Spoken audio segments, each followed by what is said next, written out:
আজকে যে 5 ইঞ্চি গাঁথনিটা দেখতে পারছেন, আপনি এর আগে কোনো সময় 5 ইঞ্চি গাঁথনিটা দেখতে পান না। ইট এভাবে দেওয়ার কারণটা হলো, এভাবে দিলে আপনার ইটের যে বানটা সেটা 10 ইঞ্চি পর পড়তেছে।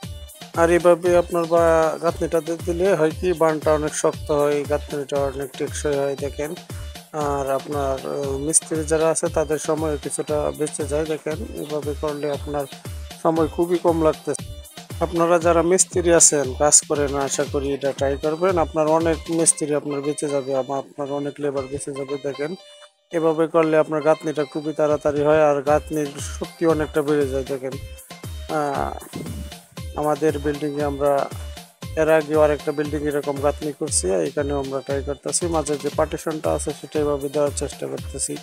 আশা করি গাঁথনিটা ভালো লাগলে আপনার ভিডিওটা শেয়ার করে আরো মানুষকে দেখার সুযোগ করে দেবেন।